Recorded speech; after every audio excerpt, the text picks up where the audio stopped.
Story 1. Am I the a-hole for not giving my sister her wedding dress because she didn't invite my underage son?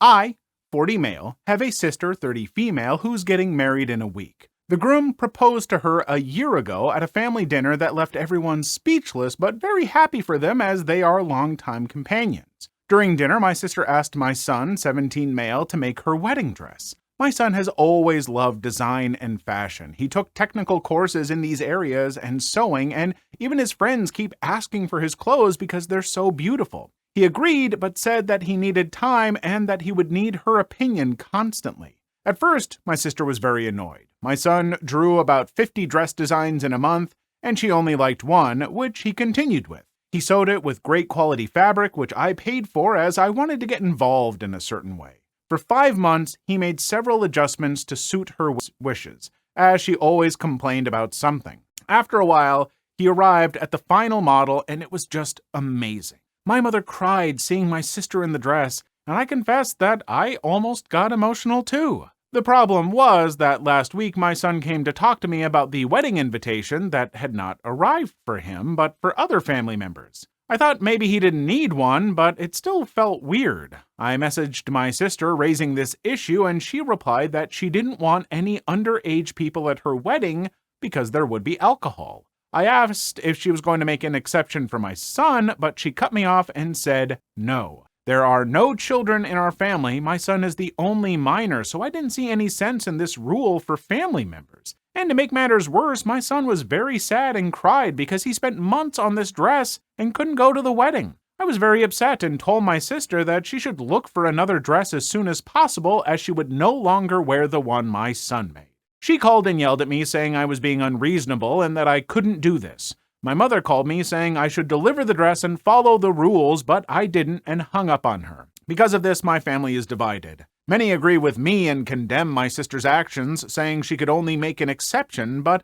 another part says I'm unreasonable and I'm spoiling her big day. I don't think I'm being wrong, but I just rational and paying her back in kind. So, am I the a-hole? Update. First, I would like to thank all the comments and suggestions. I really didn't expect my post to resonate so much. I talked to my son about the suggestions you guys gave me, and he agreed to sell the dress at market price. He calculated the price of everything, and the value was quite high. We sent the proposal to my sister, and she hated it. She said she couldn't afford it because it was too expensive, and it should be a gift because she is family. I responded by saying that it was too easy to say she was family to get a free dress, but not enough to include my son. She cried on the call and begged me not to ruin her day, but I didn't call because that to me was BS. At no point did she offer to just let my son go or apologize for it. And for anyone said that maybe she's homophobic, I'm not sure, but I think who could be influencing her is her fiance, who is a Christian and has never been close to my son. However, I don't care if he's doing it or not. If she wants to exclude my son from this event, then she will also be cutting ties with me. And for those who are asking for a photo of the dress, I'm sorry to disappoint you, but my son didn't agree, and unfortunately, I won't post it because of that.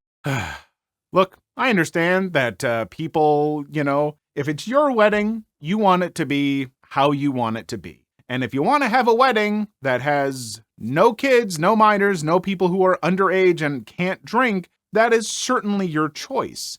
And I wouldn't begrudge someone that. You do your wedding how you want. But if you are going to go to a family member who was 17 at the time, and therefore, if it was a year ago, would be 18 now, so at the very least an adult, and you're going to have them make you like a beautiful designer wedding dress, have them work their butt off on it, make all these corrections for you, and ask so much of them, and then not let them come to the wedding because there will be drinking? That's ridiculous. I've been to so many weddings where there is drinking, and at each and every one of them, there are also children. People can drink in the presence of people who are too young to drink. That's not a good reason. So yeah, I'm sorry. I'm on the dad's side here. If you really want that wedding dress, then let the person who made it come. If it means that much to you, being family and all, come on.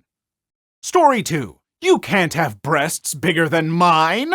I'm adopted, and my adoptive mother has always been very thin. She's currently a size 6 and freaking out that she's morbidly obese. Needless to say, I did not have the best relationship to food and weight growing up. I hit puberty early and blossomed with hips, butt, and breasts. By the time I was 14, I was 130 pounds with rather large breasts. I was measured at a triple D at a bra store. My mother refused to believe this and completely freaked out because it was utterly unreasonable that I'd have bigger breasts than her. I would have to cup my breasts with my hands to prevent them from spilling out of the bra when I bent over. I couldn't run or jump without them bouncing out. My mother thought this meant I needed an underwire bra, and so she bought me a bunch and insisted I wear them rather than be less painful non-wired bras. Do you have any idea how uncomfortable it is to be wearing an A cup when you're a triple D?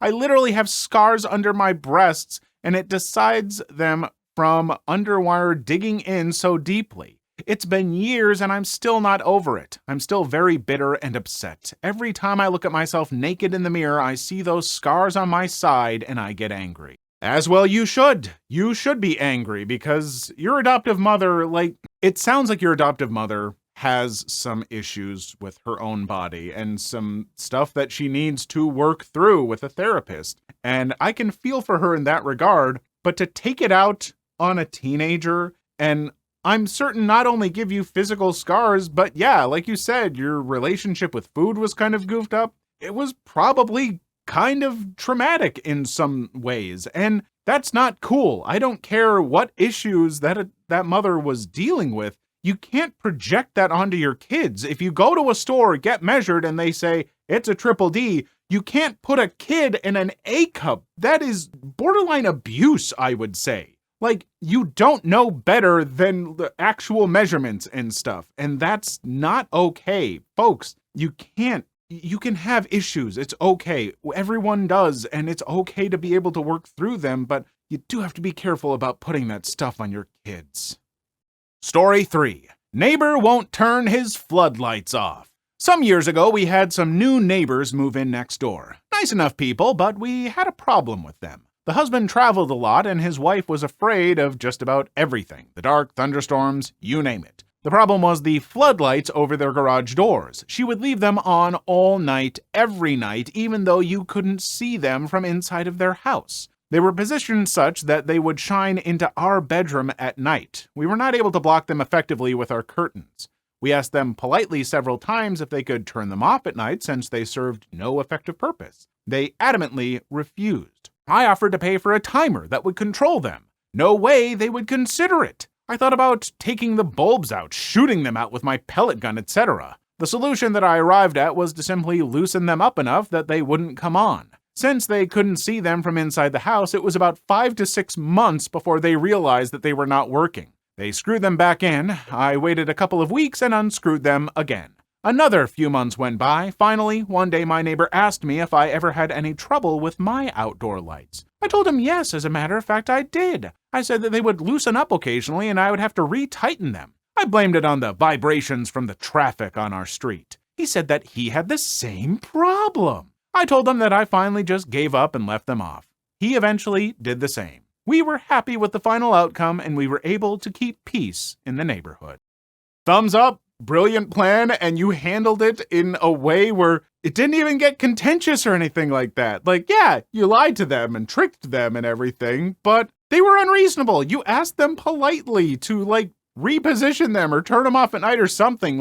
There's so many things they could have done to just be considerate that they seemed completely opposed to. So, yeah, no, I think that brilliant, just brilliant. And the fact that they didn't notice it for 5 to 6 months that first time just shows how useless they were. And also, to those folks, if she was having it on for safety and stuff like that, motion detector lights, they're a thing. Get those, please. But please don't just leave floodlights on blasting into your neighbor's house. Not okay.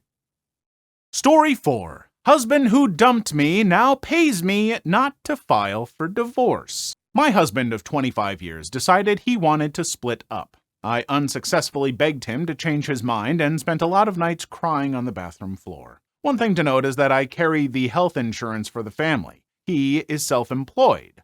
When he wouldn't change his mind, we filed for legal separation and he moved out. In the meantime, I got a bangin' new job that covers 100% of the health and dental insurance premiums for the entire family with a $100 deductible. Sweet! He is still allowed to be on my insurance since we are legally separated rather than divorced, and it costs me nothing to have him on my insurance. But I am petty as hell. So I charge him $400 a month for something that costs me $0. He's of course welcome to get insurance on his own in the marketplace, which would probably cost at least 2 times that amount for an equivalent policy. I make sure he knows it costs me nothing, nada, zip, to have him on my insurance, and that his $400 a month payment is funding my upcoming trip to Spain. If you have a legal separation, getting a divorce in my state is just a matter of filing a form and paying $60. If I did that, he couldn't be on my insurance anymore, so he's basically paying me $400 a month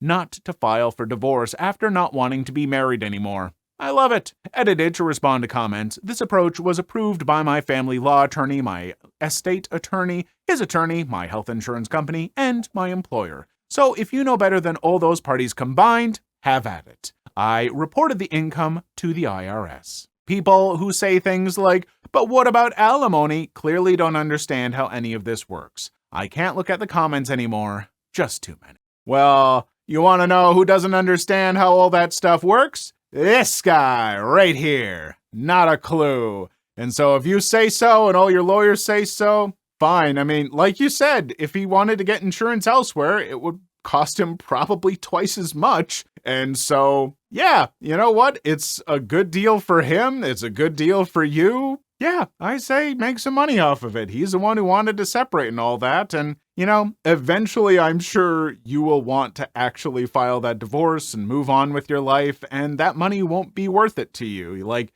you won't want to have that connection to him anchoring you down or whatever. But hey, for now, you know, I hope you enjoy that trip to Spain. Please leave your story in the comments. I would love to make a video on them in the future. Also, don't forget to like and subscribe.